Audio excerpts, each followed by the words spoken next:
guys, welcome back. So we're back in the yard. I feel like it's been a little while and it's been a little hot, and today is just amazing. It's overcast, a little bit chilly. I love September. It's still warm outside, but it's cooler in the days and in the mornings, and it's feeling a little bit muggy, but other than that, it's a gorgeous day. So it's a perfect day to be planting, and that's what I'm going to be doing today. You can hear Brandon in the background trimming some of my big bushes for me. That's the chore I hate, and he asked if he could help me, and I said, you can trim those bushes and maybe edge. So I think he's going to get those things done today because the edging didn't get done with the lawn. But today I'm going to be planting some anemones. So I've planted anemones before. I planted the Fall in Love Sweetly Proven Winners ones. Let's see, let me show you. Up at the top of this hill, and it's like the most terrible soil. That was 2 years ago, and they never came back. And then I planted Campanula last fall, never came back. So it's just a hard spot. So I want to plant some more anemones this year, but I couldn't find that variety. I really love that one, and I definitely want to get it, but I found a few other pretty varieties that I want to put down here by the creek, and let me show them to you. Okay, so here they are. I have two varieties. I have 3 of this one, and then I have 2 of this other one. Let's look at this one first. It's got these light pink flowers, so pretty with the yellow and the green center. They've been in my garage for a couple weeks, so I open the door and let them get sunlight during the day, and then I shut it at night. But anyway, they're so cute. These are the Fantasy Pocahontas. Zone 5, they go down to, they like full sun. So I am going to put them in an area back here that does get full sun over on the end here. That cobweb's back. Dang spider. But anyway, they bloom midsummer to fall, so I love that they bloom this time of year. They're good for borders or woodland gardens, so this is a perfect spot. They get 12 to 18 inches wide and 18 to 24 inches tall, and I'm going to put them in a big grouping to make a big impact. So I have 3 of those, and then I have 2 of these, and they're blooming. They kind of bloomed a little sooner than these other ones. They're so cute. There's this dark pink color, purpley pink, which I absolutely love. And they're looking a little sad. They're ready to get in the ground, but they'll be perfectly fine. So these are the Spring Beauty Pink. So cute. Same thing, late spring to summer. Zone 4, full to part sun. So I am going to tuck these in an area that's a little partly shaded, which will be perfect for it, I think. But look, we've got some nice new growth coming in down here, so I think these are going to be just fine. They got a little sad. I might trim them around the base here after I plant them in the ground because they got a little wilty. I was going to plant these over by my blue spruces in that rock bed. We call it a rock bed for a reason. There's tons of rock. The soil's bad. It's got cloth on there that I hate fighting with, and that's where I originally had planned to put them, and I just don't want to do it. And I think if I get the Fall in Love Sweetly next year, that's where I will put them. I just didn't want to deal with that, and it's so easy to plant here, and I'm just getting a little tired. So I'm going to plant them back here. I think this soil would be perfect here, and they'll do great. So let's find a spot for them. And then after we're done with that, I'm going to just clean up a lot of things. So I just want to make it look nice for my next garden tour. I'm going to cut back some dead hostas. I'm going to cut back those allium up there and cut back a few roses. This will probably be the last time that I prune them, but I just want to clean it up a little bit because I'm going to have one last bloom, and then I'll let them go to hip for the season. But I just want to make it look nice. And I love September in the garden. Piper, you chilling? I love September in the garden because everything's a little bit happier because the heat goes away and the flowers kind of spring back to life. The lighting changes. It just becomes more vibrant and warmer, and the colors are richer. I don't know. I just love September so much. So I want it to look really good when I do the last garden tour. I am going to clean out some pots too in my next few videos and turn them over for fall.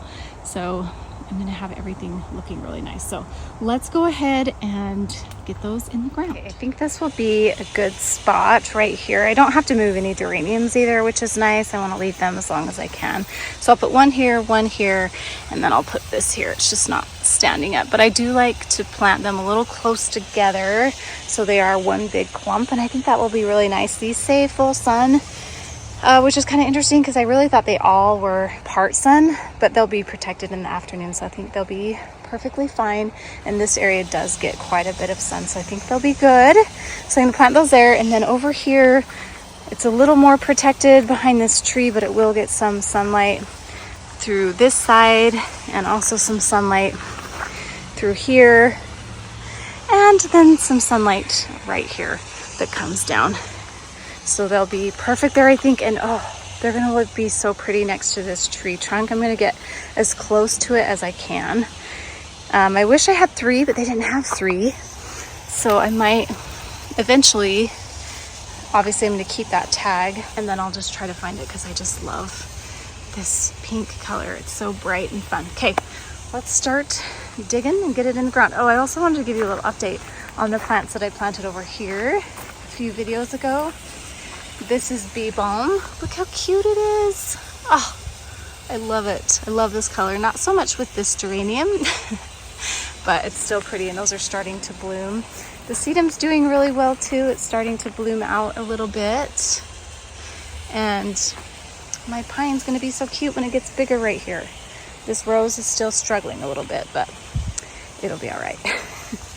Okay, let's start now.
Okay, got those in. My hose has a big hole in it. I'm trying to make it last throughout the season though, so that's why it was kind of spraying everywhere, but those will be so cute right by that tree. Oh my goodness. I kind of wish I would have planted these by this tree. Oh dear. It's fine. I think they'll get more sun out there. We'll see how they do. Hopefully they come back. But I think the water situation will be fine. The water situation's good up until about this hydrangea.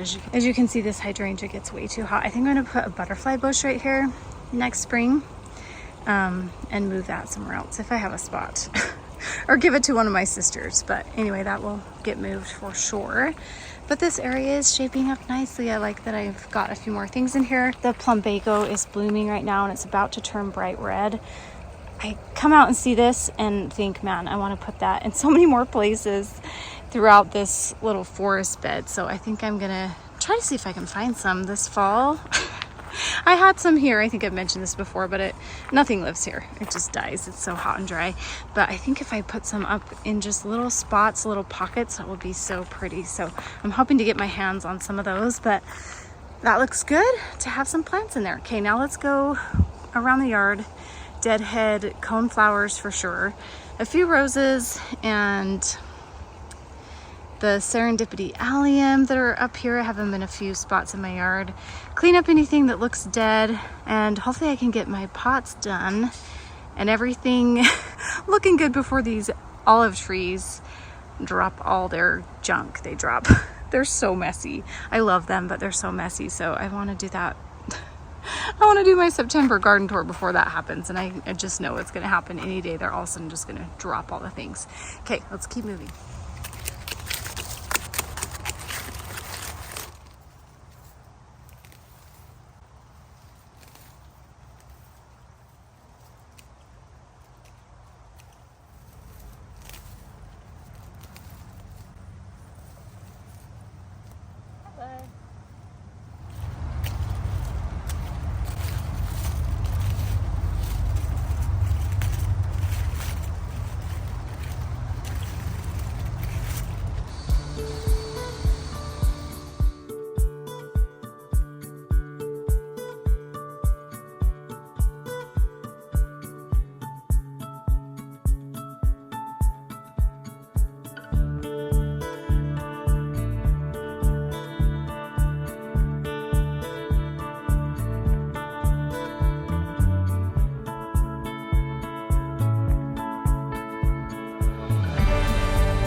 With these alliums, sometimes I want to be tedious and sometimes I don't. So I'll just, if I'm tedious, I'll go down with one stem and clip it like that, or sometimes I'll just grab a handful and do it. But I do like to keep this grass. So this is me not being super tedious.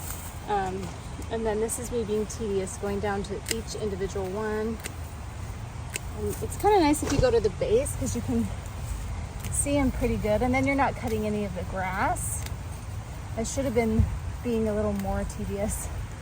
Then you'll still keep this pretty fluffy grass looking nicer. So these alliums I just cut back, and sometimes I leave them up for fall. They're kind of cute, but they're bugging me a little bit this year, so I'm cutting back.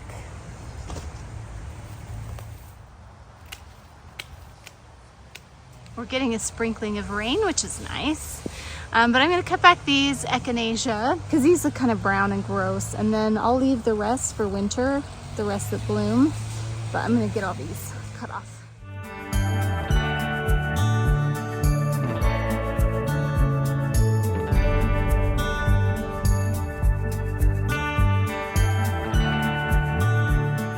Daisy's starting to grow from the base, and so I'm going to go ahead and cut it back. I just think it'll look a lot better. It just got a little sad and hot this summer, so that'll be much better. I'm pulling out vineweed as I'm speaking down here. Oh, get that weed.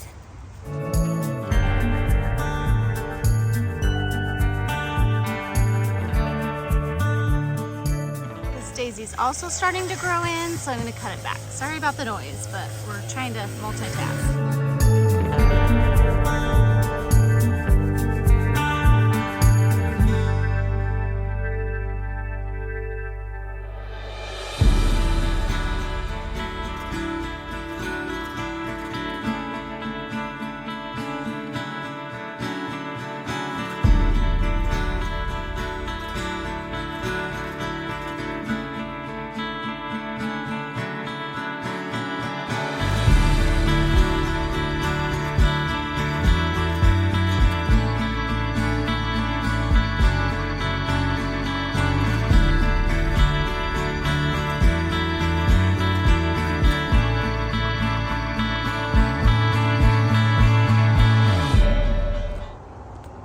And lastly, my Lady of Shallot Rose.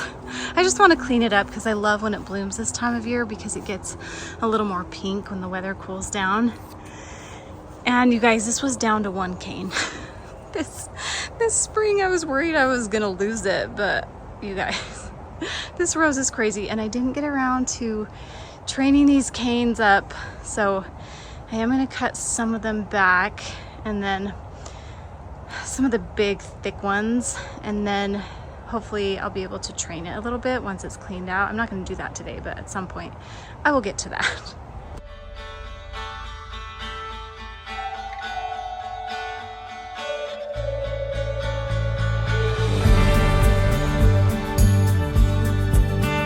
Why not get this done?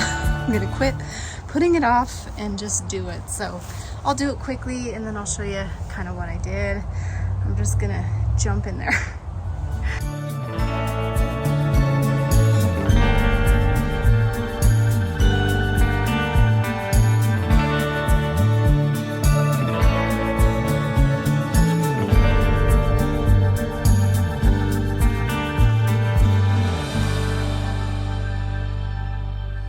Okay, that's done. It doesn't look that great, to be honest, especially here in the front, but it'll fill out. I'm trying to make this cane go this way, but it got a little too thick. I should have kept up on it this spring. I knew I should have, but I didn't, but it's okay. In the late winter, early spring next year, we'll take care of that. And I'm glad I trained these when they were young, because you can kind of see they're going along here, but it's tricky because you don't want the branches crossing and rubbing. So I don't know, we'll have to see. I'm gonna wait till the first frost, then I'll come back and like maybe cut a few things, maybe not. I might just leave it all till late winter. All right, I've got plants in, things deadheaded, and things are looking a little fresher in here and a little better. So when I come in here and do my garden tour, it will be really, really nice. Thanks for following along with me as I polish my garden, and I hope I've inspired you to polish your garden too. Okay, see you guys, bye.